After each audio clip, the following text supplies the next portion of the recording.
Muito bem, estou novamente aqui, falo novamente pela alegria que é para mim, Ulisses, falando com o jornalista Ulisses Yarossis, que o Ulisses me deu uma informação, numa das vezes que aqui você falou, Berek, vi lá a árvore genealógica lá, nós somos primos, e o que me deu uma alegria muito grande, para mim é um orgulho muito grande, não é?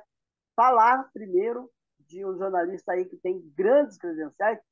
Eu insisto sempre a mesma coisa, Ulisses, porque para nós, para Telemaco Borba, é um ponto de referência. Você que fez, não é, a cobertura na época da eleição do Papa João Paulo II, você que fez na época também a matéria específica ali para Bandeirantes, ambas também, da morte do João Paulo II, o homem que é ligado ao escritor, ator, que é ligado aí à área da cultura polonesa, totalmente ligado à Polônia. Hoje nós vamos falar sobre a tua atuação sendo um dos fundadores, não é? Está marcado ali no meu quadro, que eu estou olhando ali, do Sindicato dos Atores do Paraná.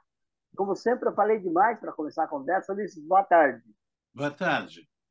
E boa tarde a todos os teus telespectadores via internet. Obrigado. Ulisses, é isso mesmo, né? O Sindicato dos Atores do Paraná, gostaria que você comentasse a respeito do seu papel preponderante para que hoje se exista esse sindicato. Pois, claro, eu vou aproveitar de uma série de outros assuntos contigo. Fazer rapidamente um histórico sobre como é que eu vim parar nessa seara. Quando eu estudava ainda no Colégio Estadual Wolf Clabin, o senhor Siqueira começou a encenar em Curitiba o Presépio ao Vivo. Meu irmão, já muito criança, trabalhou lá como um dos pastorzinhos que ficavam lá na manjedoura. E eu, porque já sabia ler, isso é um dado bastante importante. O, Quantos o sistema do senhor Siqueira era em playback, ou seja, ali onde hoje é em frente à Casa da Cultura, tem um posto eu de gasolina, lembro? ali Ah, tinha a realização do presépio ao vivo. Lá pelos anos de 71, 72, 73. é muito E aí, lindo. e aí eu fui escalado para ser um dos narradores, né? Lá, e toda essa gravação era na Rádio Sociedade de Monte Alegre, e éramos dirigidos pelo Eduardo Lagos, o nosso Dadinho, que era o Hoje que nós estamos gravando, tá? que está fazendo Você aniversário. justamente isso me força de forma alegre, Dadinho, de forma alegre, a colocar uma foto sua aqui, viu? Novamente te homenageando esta matéria que está indo ao ar, Ulisses, no dia 16 de agosto, falar com alguém que morou na Harmonia quando éramos crianças. A minha mãe, meu pai morou lá. Hoje é aniversário da minha mãe, no dia que está indo para o ar essa matéria. Então, vou colocar no dia 16 de agosto, que é aniversário do nosso querido amigo em comum, o Dadinho, hoje. Então, dia 14. A foto dele é aqui. Exatamente. Então eu tive essa experiência de presépio ao vivo lá, bem criança ainda. Quando eu ingresso no Senai, nós tínhamos lá uma professora de língua portuguesa, a professora Elga Medeiros, uma gaúcha, bastante agitada, bastante atuante, e descobriu em mim um poeta e descobriu em mim um declamador de poesias. E também lá eu escrevi, durante esse período no Senai, uma peça de teatro que ela veio a encenar com outros alunos do Senai, com a direção dela. O texto era meu, a peça se chamava A Surpresa. Tudo isso em função da professora Elga. E teve um grande Dia das Mães lá, é, no subsolo da Escola Senai, ali em frente à praça principal da cidade, a Praça do Trabalhador, que vive trocando de nome, né? Mas para mim é a Praça do Trabalhador, porque tem lá uma estátua que dignifica os trabalhadores da nossa Toda cidade. pisada, toda pisada. Então, essa experiência, assim, que eu lá fazia o curso de eletrotécnica, né, com dois grandes instrutores, que era o Prestão e era o Jair Neves, né? Mas era um estudo de dia inteiro. Entrava às 7 horas da manhã, saía às 5:30 da tarde, né? Tinha a parte técnica num período e na outra a complementação do ensino fundamental. E por isso, no ensino fundamental, é que eu tive a professora Elga, né? Que me transformou em dramaturgo, me transformou em poeta, e eu vim para Curitiba, né? Ao me formar no Senai, com a recomendação de duas pessoas. Uma do professor Urual Nemésio Bosca, o diretor, e outra da professora Elga. Nós sabemos que você vai lá para a Escola Técnica Federal do Paraná, né, para prosseguir os seus estudos, mas nós dizemos a você, procure uma escola de arte dramática, porque lá em Curitiba tem. Então, passada uma semana que eu estava estudando aqui na Escola Técnica, então Escola Técnica Federal do Paraná, que virou Cefet e que hoje é a Universidade Tecnológica Federal do Paraná, nós tínhamos lá o grande ator do Paraná, José Maria Santos, como o diretor de um grupo, de uma escola de teatro. E, passada essa uma semana, eu vi esse cartaz lá no corredor, nos corredores da grande escola técnica, anunciando que haveria testes para um novo grupo que estava se formando. E lá fui eu. E no dia do teste, né, o diretor, né, o José Maria Santos, pegava livros com textos de peças de teatro e dizia para a pessoa, suba lá no palco e leia esse papel aqui. Então as pessoas, né, subiam, desciam e tal. Quando chegou na minha vez, eu disse assim, será que eu posso não ler esse texto aí que o senhor está me dando, mas que eu possa declamar um poema que eu declamei agora no mês de maio, lá na minha cidade, declamei na escola do Senai e também na Rádio Sociedade de Monte Alegre, que era para o presépio também.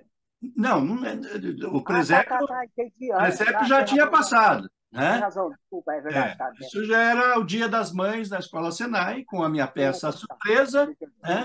E eu também declamava o poema Dia das Mães, do Giuseppe Ghiaroni, um famoso locutor da Rádio Nacional do Rio de Janeiro, e um texto longo de 4 páginas, aquele poema. Então eu pedi para ele, será que eu posso estar fresquinho na minha memória? Será que eu posso subir no palco e falar isso? Então, faz favor, suba.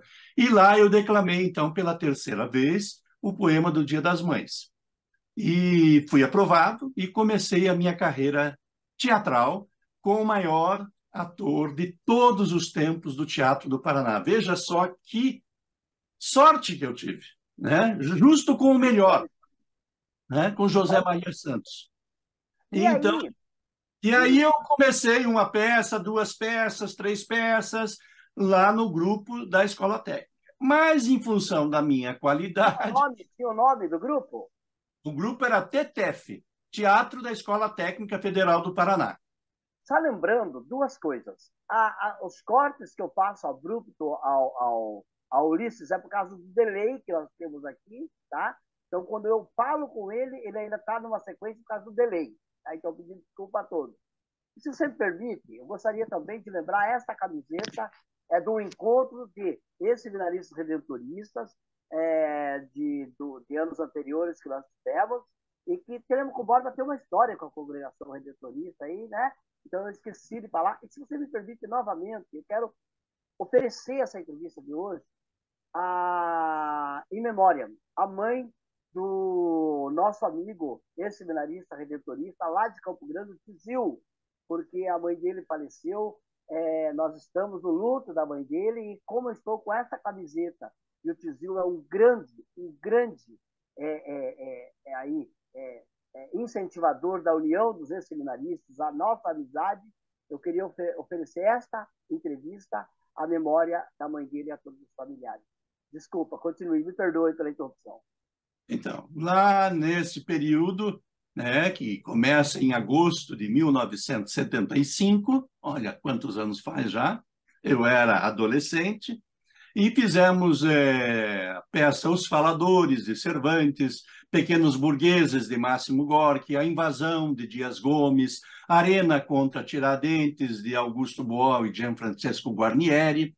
Mas, nesse período, o José Maria Santos, além da atividade de diretor do grupo da Escola Técnica, tinha a sua própria companhia de teatro profissional, a Companhia Dramática Independente, onde ele se apresentava nos teatros do Brasil. E ele tinha uma peça com a qual ele tinha estreado em 1971, que é um recorde, foi para o livro dos recordes, o Guinness, com a peça Lá, do dramaturgo gaúcho Sérgio Jockmann. L.A. Lá? Só apenas a palavra Lá. E ele já vinha desde 1971. Ele fez mais de 1.800 apresentações dessa peça teatral. Era um monólogo, mas, claro, um monólogo, um ator não fica sozinho no palco. Tem iluminador, tem sonoplasta, tem vozes nos bastidores, né, que contracenam com aquele personagem. E o José Maria Santos, me contratou para eu trabalhar com ele nesta companhia, já como ator profissional. Então, aonde que entra o sindicato que você... Daqui a pouquinho. Eu estou fazendo a ligação porque a figura do José Maria Santos e a Elga, o Nemésio, são todos importantes nessa minha trajetória. Sem eles, eu não estaria aqui falando com vocês sobre esse assunto. É porque hoje eu e Ulisses fizemos um trato que faremos a entrevista, como sempre, tua imperdível, maravilhosa, mas que a gente vai tentar ser mais sucinto aí em 30, 40 minutos para que as pessoas possam assistir de uma vez só. Então, uma das vezes, eu tive a oportunidade, junto com José Maria Santos, de reinaugurar o famoso Teatro São João da Lapa, Uau. Em 1976. Ficamos uma semana em cartaz com um auditório, o teatro lotado. Então, a minha amizade com José Maria Santos foi além daquele papel de funcionário da companhia, de amigo. E eu considero, na ausência do meu pai, que faleceu quando eu tinha 2 anos de idade, o meu guru. O José Maria Santos é como se fosse também um pai que eu encontrei na vida, dos muitos que eu tive. Morreu em 1990. Então, aquela amizade, quando chegou o ano de 1978, o Congresso Nacional aprovou, o presidente da República sancionou a Lei do Artista no Brasil, de 1978, para profissionalizar os artistas das artes cênicas no Brasil. Então, era preciso, para que a lei funcionasse, que aquela situação de amadorismo que o Brasil inteiro vivia, claro, todo mundo tinha um contrato, todo mundo recebia, todo mundo considerava como atores profissionais, os das novelas, os dos filmes, os dos teatros, mas não era regulamentada a profissão. Então, o ministro da Educação, conterrâneo do José Maria Santos, né, era o general Ney Braga. E o general Ney Braga, muito amigo do Zé, pediu a ele que organizasse a classe teatral de Curitiba e do Paraná para a criação de 2 sindicatos. Ney Braga, que foi governador do Paraná. Que foi senador do Paraná, que foi prefeito de Curitiba, né? Foi delegado de polícia de Curitiba. E então o Ney Braga pediu para que o José, que era um expoente nas artes cênicas do Paraná, o ajudasse a profissionalizar. E para isso era preciso criar 2 sindicatos, um dos empresários, dos produtores, e outro dos empregados, ou seja, dos atores, atrizes e técnicos, iluminador, eletricista, maquinista, contra-regra. que são todas essas atividades profissionais para que um espetáculo de teatro seja apresentado para o público.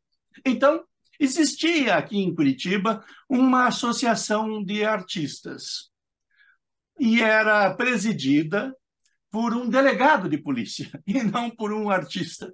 Enfim, o Zé foi lá e disse para essa associação: olha, temos que criar o sindicato, o SATED, Sindicato dos Artistas e Técnicos do Estado do Paraná, e você já tem aí o cadastro de todos os artistas, então nós poderíamos, você poderia, só, por favor, nos ceder esse cadastro para que a gente possa efetuar o registro na Delegacia Regional do Trabalho. Ah, não podemos fazer isso. Não podemos. Então, o Zé Maria teve que começar a fazer o próprio cadastro, né? E era o José Maria Santos, uma filha do José Maria Santos, a Josete, que também não está mais entre nós, eu e mais 2 colegas lá do grupo de teatro da Escola Técnica, que fomos à casa de cada um dos atores e atrizes e técnicos aqui de Curitiba para pedir a eles para se cadastrarem, para que fossem registrados na Delegacia Regional do Trabalho. Então, esse trabalho, para se fundar o sindicato, eu participei ativamente. Né? Então, nós íamos na casa, por exemplo, da Lala Schneider, a dama do teatro paranaense, que também não está mais entre nós, e dizer para ela, por favor, vamos preencher aqui um cadastro e nós temos que ter prova de que você já fez teatro. E a lei dizia que era necessário que tivesse a comprovação de pelo menos 5 espetáculos. Como se comprovava isso? Com fotografias, com os programas, com os cartazes, com o que saiu na imprensa, dos jornais. Então, completadas os 5 espetáculos, eu, José Maria Santos, a filha e mais 2 colegas, o Mauro e o Jorge, fomos até a Delegacia Regional do Trabalho, que na época era o delegado Adalberto Massa, o diretor-geral, e entregamos a ele aquela pasta imensa, né, com todos os cadastros. Não, nenhum. Apenas sobrenomes parecidos. Nem se conheceram, eu acredito. Então, mas veja, antes de levarmos lá para a Delegacia Regional do Trabalho, do Ministério do Trabalho, todos aqueles cadastros, né, fomos lá na casa do José Maria Santos, conferir se estava tudo ok, se todas as provas estavam ok, e o José Maria vira para mim e pergunta assim, ué, mas você não fez o seu cadastro? Eu falei, mas eu posso? Pô, claro que pode. Quantos espetáculos você já fez?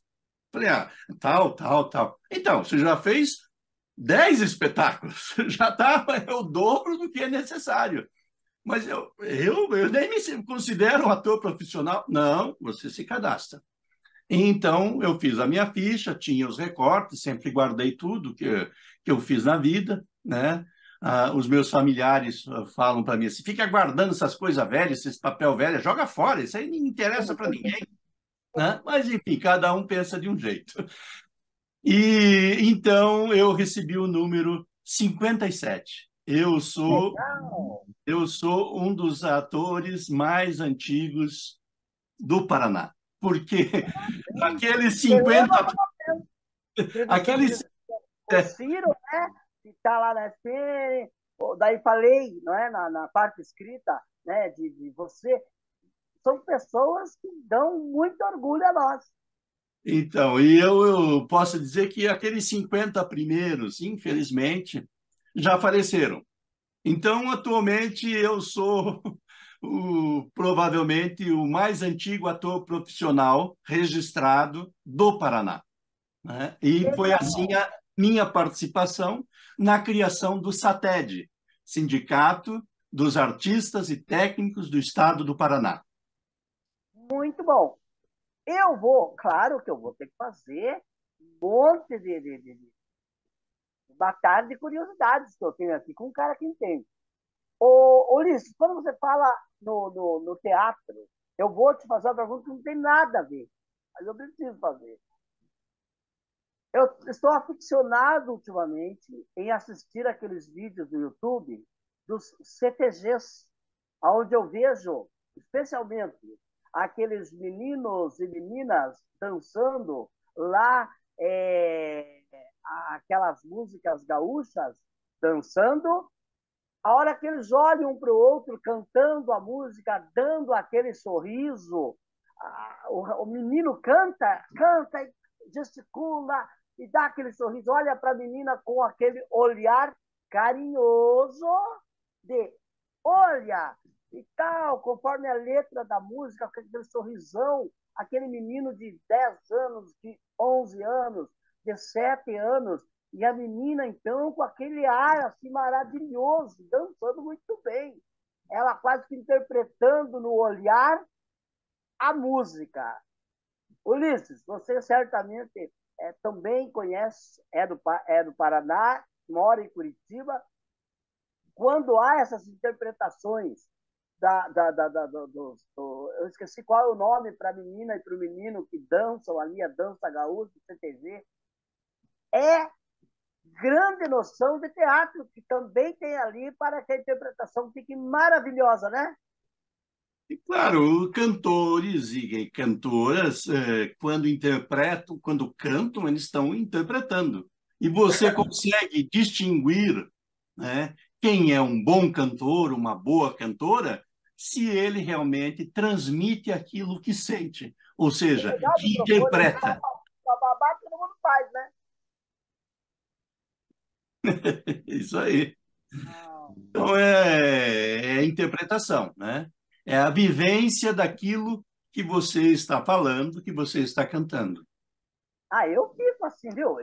Ulisses, eu percebo que eu estou ficando velho, no melhor sentido da palavra, porque eu começo a lacrimejar, rapaz, quando eu vejo cenas igual esses meninos dançando e trazendo a cultura, no caso são ali do Rio Grande do Sul, mas quando eu vejo essa cultura bonita, aí eu começo a olhar, começo a vê-los dançar, e de repente, quando eu vejo lágrima no olho, eu falei, ai, que bom, é sinal que eu tenho sentimento, né? É sinal que temos sentimento, né? Você precisa começar a assistir o nosso folclore. O nosso Com folclore certeza, do porque é Paraná. muito rico também, muito O rico. fandango. O fandango é o nosso folclore. Esse alienígena gaúcho se introduz aqui através das migrações que vieram do noroeste e norte de Rio Grande do Sul, no final dos anos 40, né, para o sudoeste do Paraná. Então, essa cultura gaúcha se instalou aqui e a gente fica sendo sufocado com a nossa cultura, que é a cultura do fandango, e a dos grupos folclóricos. Curitiba, o Paraná, é o maior centro latino-americano de grupos folclóricos, de várias etnias do mundo inteiro. Né? Agora, em julho, nós tivemos, por exemplo, o 61º Festival Folclórico do Paraná. É muito bonito você ver grupos folclóricos de crianças, como você disse lá, os gauchinhos, você ver dançando músicas portuguesas, músicas holandesas, Holandesa. gregas, polacas, ucranianas. Aqui em Curitiba nós temos 4 grupos bastante importantes: 2 polacos, o Junak e o Wisła, e isso dos polacos, e dos ucranianos temos o Poltava, que é o mais antigo, né? E temos ainda um outro, mas o que importa nesse momento, além do 61º Festival Folclórico do Paraná, é que nós estamos, nós que eu digo, aqueles que amam esse festival, sofrendo ataques de índios, ciganos e negros, porque dizem que eles nunca participaram do festival folclórico. Pergunta que eu faço é: mas vocês têm grupos folclóricos? Querer acreditar, eu ouvi isso, sem querer acreditar, lamento isso. Então, eles têm grupos folclóricos, eles são organizados, se apresentaram nos últimos 3 anos. Se eles tiverem, nada impede que eles participem também. Começaram a criticar dizendo que é um festival da eugenia, da raça branca. Uma bobagem de gente que procura nos dividir. Mas não há nada mais lindo na história do Brasil do que essa mestiçagem. Quando é que nós vamos voltar a ter orgulho de sermos mestiços? Isso que estamos precisando. Mestiçagem é que faz do Brasil o país mais importante do mundo. E essas pessoas vêm com essas divisões absurdas nesse momento. Então, vamos defender o que é nosso. Nós temos aí os nossos grupos folclóricos das várias etnias.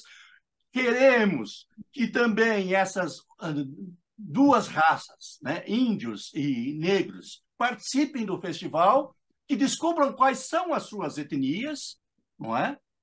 Porque muitos deles nem sabem de onde vieram os seus ancestrais lá na África, né? Não sabem de que região que vieram, de que línguas falavam, que costumes tinham.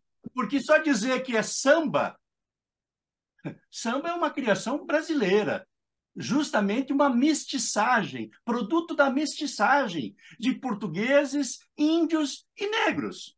Ou seja, das três raças que fazem esse país. Então, eu gostaria de pedir a você e a todos os que nos assistem que procurem assistir os nossos grupos folclóricos para se emocionarem também, porque é muito lindo. O grupo folclórico, tem um grupo folclórico gaúcho que também participa do Festival Folclórico do Paraná.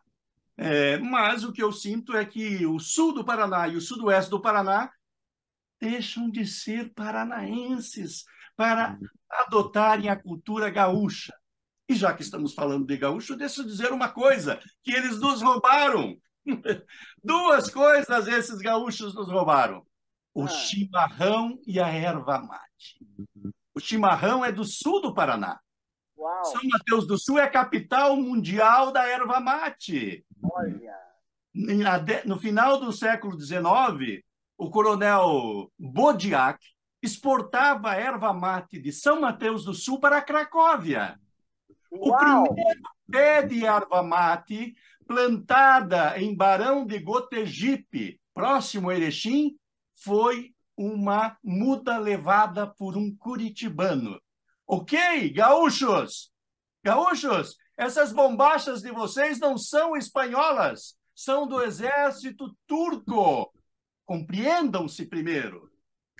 Olha que interessante. Nós vamos aplaudi-los. Muito legal. A veemência. O legal do Ulisses é essa gama de conhecimento que você tem, que você nos traz, inclusive para nós, novidades. Isso aí, muito obrigado por isso. A cuia de chimarrão é paranaense, é aqui da Lapa. Olha que legal. Agora, claro que eu quero congratular-se com todas as pessoas que cultivam ao seu modo a cultura. Isso é uma questão de saber, de conhecer, olha, o chimarrão e tal, mas, no geral, são contribuições maravilhosas, né, Ulisses?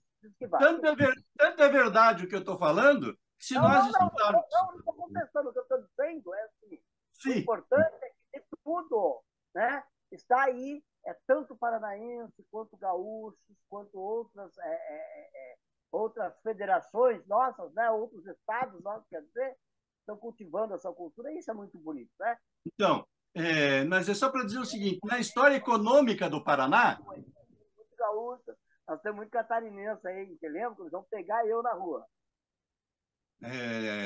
A nossa história econômica do Paraná é bem marcada pelos ciclos econômicos. O mais recente é o da soja, não é? E da cana-de-açúcar, que substituiu o ciclo do café. O ciclo do café que substituiu o quê?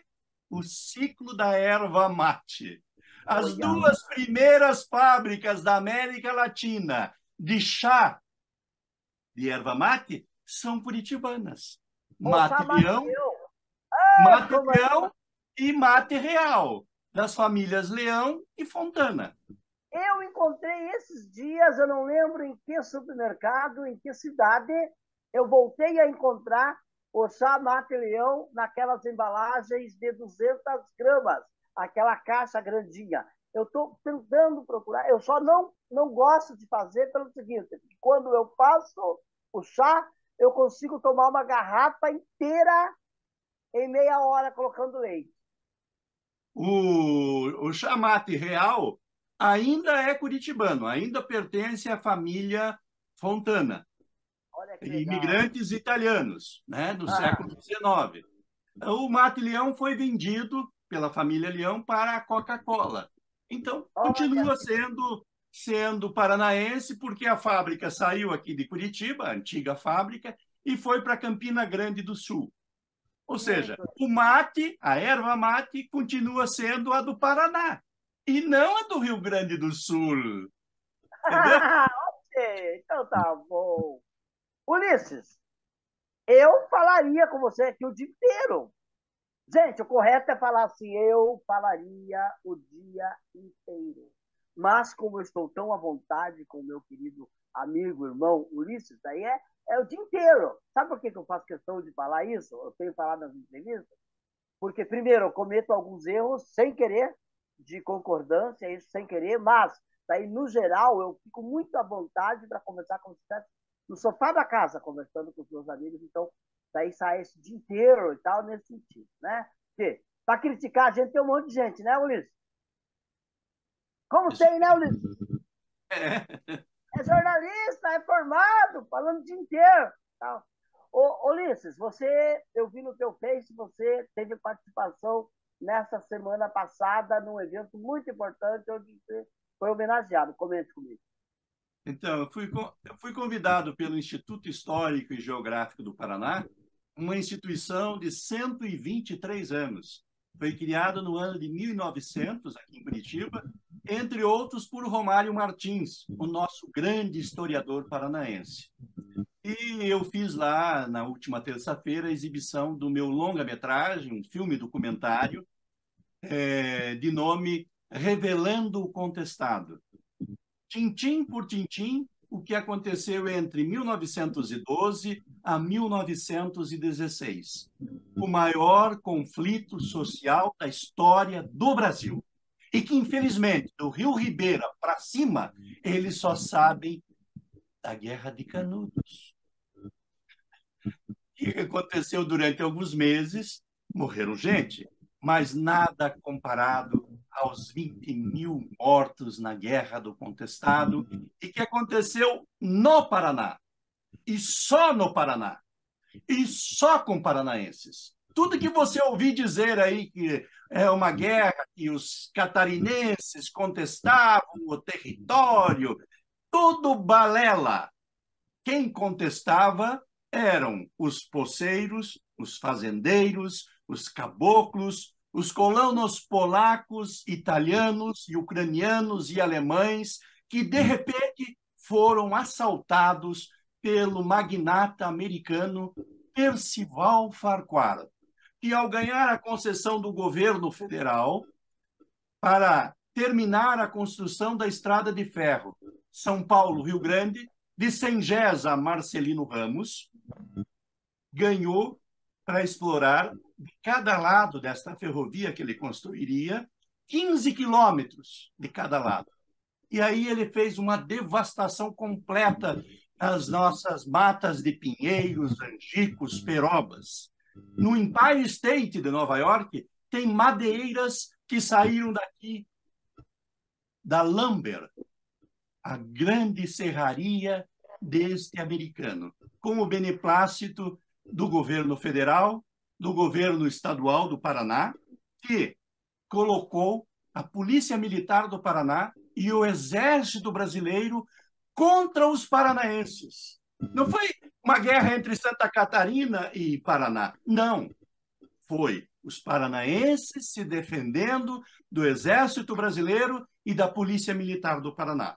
Então, esse é o meu documentário. Eu apresentei lá no Instituto Histórico e Geográfico do Paraná, uma instituição cujos membros são os maiores escritores, quem mais se dedica à história do Paraná, e eles me ofertaram um certificado, né, de participação numa reunião deles, e foi por isso, então, que eu recebi aquele certificado e que fui homenageado pelos membros do Instituto Histórico e Geográfico do Paraná.